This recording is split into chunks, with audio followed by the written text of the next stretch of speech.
ଏବେ କିଛି दिन ହେଲା ରାତିରେ ତ ନିଦ ଆସିବାରେ ଅସୁବିଧା ହେଉଛି, ପୁଣି ନିଦରେ ଶୋଇପଡ଼ିଲେ ସକାଳେ ଉଠିବାକୁ ବି ଲେଟ୍ ଆଉ ଆଜି ଏତେ ପରିମାଣରେ ଥଣ୍ଡା, ତା ସାଙ୍ଗକୁ କୁହୁଡ଼ି ମଧ୍ୟ ପଡ଼ିଛି। ସେଥିପାଇଁ ସକାଳୁ ନେଇ ବସି ପଡ଼ିଲେ ଏ ଉଷୁମ ଗୋଟେ ଗ୍ଲାସ୍ ପାଣି, ତା ସାଙ୍ଗକୁ କିଛି ବାଦାମ ଆଉ ଖଜୁରୀ। କାଲି ରାତିରେ ବାଦାମ ଭିଜିବାକୁ ଭୁଲି ଯାଇଥିଲି, ସେଥିପାଇଁ ଆଜି ସେମିତି ହିଁ ଧୋଇ ଖାଇଦେଲି।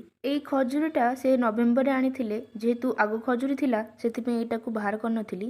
ଆଗ ଖଜୁରୀରେ ଗୁଡ଼ ଓ ଚିନିର ମିଶ୍ରଣ ଥିଲା, ସେଥିପାଇଁ ଖାଇବାକୁ ବହୁତ ମିଠା ଲାଗୁଥିଲା, କିନ୍ତୁ ଏଇଟା ଶୁଖିଲା ଥିଲା ଆଉ ଖାଇବାରେ ବହୁତ ଭଲ ଲାଗୁଥିଲା। ତାପରେ ଗାଧୁଆ ସାରି ଖାଇ ଦେଇଥିଲି ମୁଢ଼ି, କଦଳୀ ଆଉ କ୍ଷୀର। ସକାଳେ ସବୁଦିନ କ୍ଷୀରଟା ଥାଏନି, ଆଉ ଯେବେ ଥାଏ ସେବେ ମୁଁ ଏଇ ମୁଢ଼ି ସାଙ୍ଗେ ପ୍ରେଗନେନ୍ସିର ପ୍ରଥମ 3 ମାସ ମୁଁ ଯେତେବେଳେ କିଛି ଖାଇପାରୁନଥିଲି, ସେତେବେଳେ କେବଳ ଏଇ ମୁଢ଼ି ହିଁ ଖାଇପାରୁଥିଲି, ଯେଉଁଟାକି ମୁଁ ଏବେ ବି ଖାଉଛି।